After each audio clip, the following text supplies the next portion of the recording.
अलबेले किस्सों की दास्तां के सिलसिले शुरू हुए, बनके कहानियां कहानियां। आइए सुनते हैं आज की कहानी, पहले हंसा फिर रोया क्यों। इस बार भी बेताल को अपने वश में किए विक्रम ने गद्दे पर लाद कर चल दिया। बेताल ने एक नई कथा सुनानी आरंभ की। चंद हृदय नामक नगरी का राजा नरवीर इन दिनों काफी चिंतित रहता था। उसके नगर में अचानक चोरियां होने लगी थी। प्रत्येक रात 2-3 सेठों के यहाँ चोरी हो जाती थी। सभी लूटने वाले सेठ राजा के पास शिकायत कर देते थे, किंतु उन शिकायतों का निवारण नहीं हो पा रहा था। राजा नरवीर ने अपने राज्य में बढ़ती हुई चोरियों की घटनाओं को देखते हुए नगर कोतवाल को कड़ी सुरक्षा व्यवस्था लागू करने का आदेश दिया, किंतु सारे सुरक्षा प्रबंध व्यर्थ हो गए। इन सब के बावजूद चोरियां होनी न रुकी। परेशान होकर एक बार फिर इन सेठों ने राजा के पास जाकर दुहाई दी, महाराज हमारी सुरक्षा का कुछ उपाय कीजिए, अन्यथा हमें दूसरे नगर में जाकर व्यापार करना पड़ेगा, जिससे आपको ही राजस्व की हानि होगी। राजा उन व्यापारियों की व्यथा से अवगत था। राजा ने उनको विश्वास दिलाया कि वे इन चोरी की घटनाओं को रोकने के लिए सख्त कदम उठाएंगे और चोरों को पकड़ने की व्यवस्था स्वयं करेंगे। व्यापारी संतुष्ट होकर चले गए, किंतु राजा की चिंता बढ़ गई थी, क्योंकि चोर का न पकड़ा जाना उनकी भी बदनामी का कारण बन सकता था। उधर वो चोर चतुरता पूर्वक चोरियां कर रहा था। वो एक हष्टपुष्ट और सुंदर नौजवान था, जिसे देखने पर कोई भी चोर नहीं कह सकता था।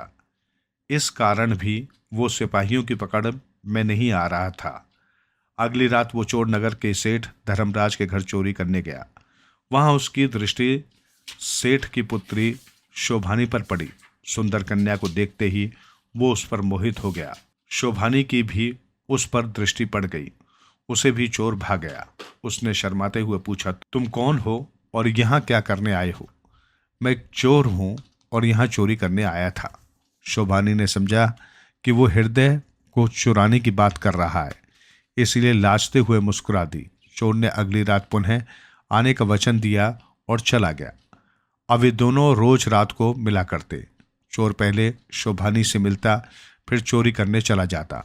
शोभानी इस बात से अनजान थी कि वो वास्तव में चोर है, इसलिए उसने मन ही मन उस युवक से विवाह करने का निश्चय कर लिया था। चोर चोरियां करता रहा और राजा परेशान होता रहा। जब राजा पर दबाव अत्यधिक बढ़ गया तो उसने तय किया कि वो स्वयं चोर को पकड़ने जाएगा, इसलिए वो भेष बदलकर रात को घूमने लगा। एक दिन राजा ने चोर को एक सेठ के घर में घुसते हुए देख लिया। पूछा, एक कौन हो तुम? कहाँ जा रहे हो? मैं इस नगर का चोर हूं और सेठ के घर चोरी करने जा रहा हूं। क्या तुम वही चोर हो जिसने सारा नगर त्रस्त है? राजा ने पूछा। हाँ, किंतु ये सब क्यों पूछ रहे हो? मैं भी चोर हूं, दूसरे नगर से आया हूं, पर सोचता हूं कहीं और चला जाऊं। यहां तो तुम हो ही। राजा ने सच्चाई छुपा ली। सोचा कि इस चोर के ठिकाने का पता लगाकर इसे पूरे गिरोह के साथ पकड़ा जाए। अरे भाई, जब तुम भी चोर हो तो तुम हमारे ही काम के हुए। कोई बात नहीं, अब हम साथ ही चोरी करेंगे और लूट का माल आधा आधा बांट लेंगे। चोर ने उत्तर दिया। दोनों ने वहां चोरी की। इसके बाद राजा चोर के साथ अपने ठिकाने पर लौट आया। घने जंगलों में एक गुफा में चोर ने अपना अड्डा बना रखा था। राजा ने देखा कि वहां पर लूट का सारा धन पड़ा हुआ है। राजा को इस बात का एहसास हो गया कि वो चोर अकेला ही चोरी करता था। अब राजा ने अपना परिचय देते हुए कहा, मैं चंद्र हृदय नगर का राजा नरवीर हूं, सावधान हो जाओ, मैं तुम्हें गिरफ्तार करता हूं। चोर भी अद्भुत साहसी था। उसने कैद से बचने के लिए राजा से मुकाबला किया। राजा ने भी महसूस किया कि चोर सचमुच साहसी और वीर है। फिर भी राजा ने उसे अपने वश में कर ही लिया और राजा उसे पकड़कर गुफा से बाहर ले आया। जंगल से बाहर आने पर राज्य के सिपाही भी राजा को मिल गए। उन्होंने राजा को पहचान लिया और चोर को अपने वश में कर लिया। थोड़ी देर में यह सूचना पूरे नगर में फैल गई कि राजा ने उस चोर को पकड़ लिया है। सभी लोग अपने घरों से निकलकर उस चोर को उत्सुकता पूर्वक देखने लगे। कुछ देर बाद राजा और उसके सिपाही चोर को बांधे हुए एक सेठ धर्मदास के घर के सामने से गुजरे। धर्मदास की पुत्री शोभानी भी चोर को देखने के लिए अपने घर की खिड़की के पास खड़ी थी। उसने जब चोर को देखा तो पहचान गई, किंतु अब तो वो उसे अपना हृदय दे चुकी थी और मन ही मन उसे पति भी स्वीकार करती थी। अतः वो तड़प कर रह गई। उसने अपने पिता को सारी बातें बता दी। धर्मदास अपनी पुत्री से बहुत प्रेम करता था और बाल अवस्था से उसकी सभी इच्छाओं को पूर्ण किया करता था। जब शोभानी ने अपने पिता से उस चोर को अपने पति के रूप में मांगा तो उसके पिता से रहा न गया। वो भी उस दरबार में उपस्थित हो गया जहां चोर के भाग्य का फैसला होने वाला था।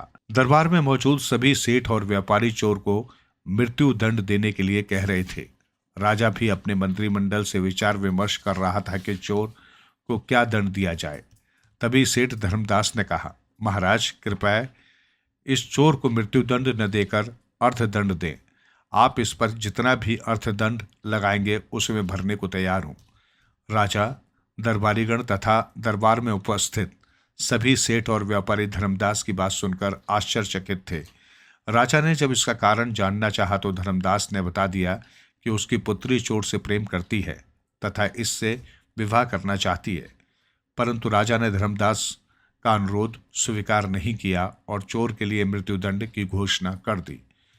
तभी दरबार में शोभानी उपस्थित हुई और कहा, महाराज इन्हें मृत्युदंड न दें, मैं इनसे विवाह करना चाहती हूँ। यदि आप दंड देना ही चाहते हैं तो इसके बदले मुझे मृत्युदंड दे दें।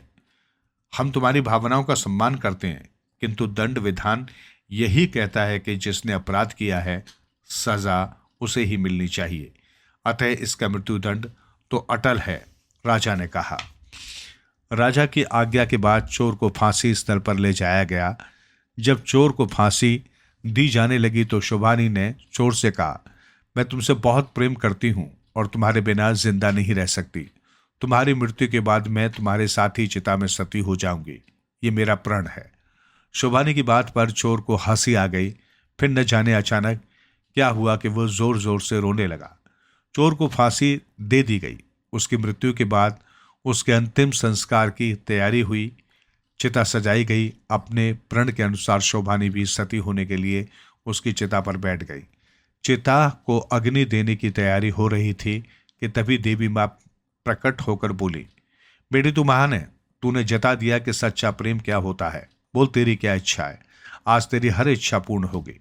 देवी माँ, मुझे और कुछ नहीं चाहिए, मेरा पति मुझे लौटा दो, मैं इनके साथ अपना वैवाहिक जीवन बिताना चाहती हूँ।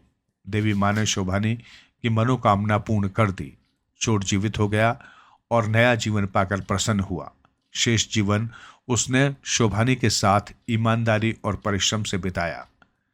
विक्रम, अब तुम ये बताओ कि चोर फांसी लगने से पहले शोभानी की बात सुनकर पहले हंसा और बाद में रोया क्यों? जल्दी बताओ, मैं जानता हूं तुम्हें इसका उत्तर ज्ञात है। बेताल, वो चोर इसलिए हंसा कि सेठ धर्मदास उसे अपना धन देकर बचाना चाहता था और उसकी पुत्री उसके साथ सती होना चाहती थी।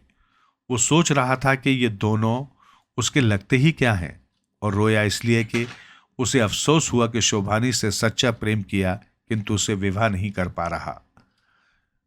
हाँ, तेरा उत्तर सही है, पर चूंकि तू बोला अतः मैं जा रहा हूं। ये कहकर बेताल शमशान की ओर उड़ चला। विक्रम भी उसके पीछे चल दिया।